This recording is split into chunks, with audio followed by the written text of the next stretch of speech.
حضرت زینب رضی اللہ تعالی عنہ کے دو بچوں کا تذکرہ تاریخ کی کتابوں میں ملتا ہے۔ ایک ان کے بیٹے علی کا ذکر کیا جاتا ہے، علی بن ابی العاص۔ ان کے بارے میں دو قسم کی آراء ہیں۔ بعض حضرات فرماتے ہیں کہ یہ بچپن میں ہی اللہ کو پیارے ہو گئے تھے، اور ایک روایت یہ بھی ہے کہ یہ سن رشد کو پہنچے تھے، نوجوانی تک پہنچے تھے، اور فتح مکہ کے موقع پہ نبی کریم صلی اللہ علیہ وسلم کے ساتھ سواری پر بھی یہ سوار تھے، اور بعد میں جنگ یرموک کے موقع پہ شہید ہوئے تھے۔ اور امامہ رضی اللہ تعالی عنہ حضرت زینب رضی اللہ تعالی عنہ کی بیٹی تھیں۔ یہ حضور علیہ السلام کی نواسی ہیں، اور آپ صلی اللہ علیہ وسلم کے ساتھ آپ صلی اللہ علیہ وسلم کو ان کے ساتھ بڑا والہانہ اور جذباتی تعلق تھا۔ سیرت اور حدیث کی مختلف کتابوں میں ان کے مختلف واقعات ملتے ہیں کہ نبی کریم صلی اللہ علیہ وسلم کو ان کے ساتھ کس قدر گہرا تعلق تھا۔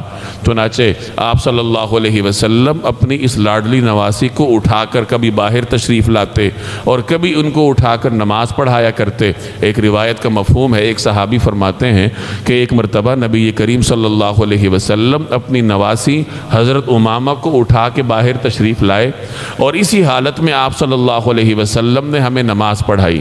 چنانچہ جب آپ قیام میں ہوتے تو امامہ کو اٹھا کے رکھتے، اور جب رکوع میں جانا ہوتا تو انہیں اتار کے رکھ دیتے۔ رکوع اور سجدے سے فارغ ہو کر پھر جب آپ اٹھتے تو حضرت امامہ کو پھر اٹھا لیتے۔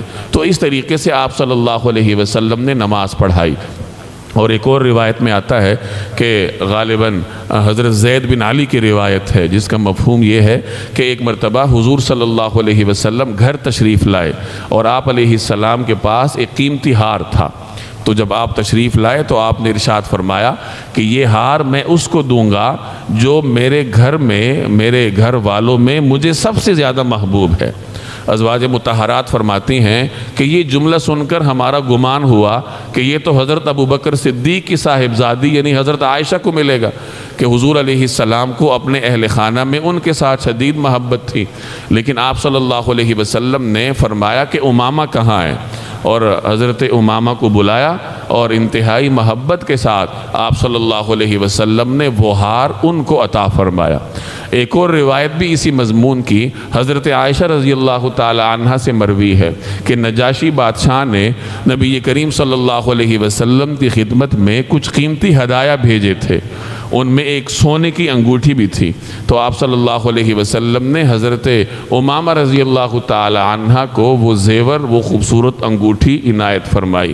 تو یہ مختلف واقعات کتب سیرت میں اور حدیث کی کتابوں میں بکھرے ہوئے ملتے ہیں، جن سے یہ معلوم ہوتا ہے کہ آپ صلی اللہ علیہ وسلم کو اپنی بڑی صاحبزادی حضرت زینب کی بیٹی حضرت امامہ سے انتہائی جذباتی اور والہانہ نوعیت کا تعلق تھا۔ ان حضرت امامہ کے بارے میں آتا ہے کہ حضرت علی نے بعد میں ان سے نکاح کیا تھا۔ حضرت فاطمہ رضی اللہ تعالی عنہ نے دنیا سے رخصت ہونے سے قبل حضرت علی رضی اللہ تعالی عنہ کو یہ وصیت کی تھی کہ میرے بعد میری بھانجی امامہ سے نکاح کر لینا۔ تو ان کی وصیت کے مطابق حضرت علی رضی اللہ تعالی عنہ نے حضرت امامہ سے نکاح فرمایا۔ حضرت امامہ کو ان کے والد حضرت ابو العاص نے اپنے انتقال سے پہلے اپنے ماموزاد بھائی حضرت زبیر بن عوام کے سپرد کیا تھا کہ آپ اب ان کے سرپرست ہیں۔ تو حضرت زبیر بن عوام نے ہی حضرت علی رضی اللہ تعالی عنہ کے ساتھ حضرت امامہ کا عقد نکاح کیا تھا۔ غالباً 28 برس تک حضرت امامہ حضرت علی رضی اللہ تعالی عنہ کے عقد میں رہیں، اور حضرات حسنین کریمین حضرت فاطمہ رضی اللہ تعالی عنہ کی اولاد کی سرپرستی اور ان کی خبرگیری اور تربیت اور پرورش فرماتی نہیں۔ جب حضرت علی رضی اللہ تعالی عنہ پر قاتلانہ حملہ ہوا، جس کے نتیجے میں ان کی شہادت واقع ہوئی، تو اپنی شہادت سے پہلے حضرت علی رضی اللہ تعالی عنہ نے حضرت امامہ سے فرمایا کہ میرے بعد مغیرہ بن نوفل سے نکاح کر لینا۔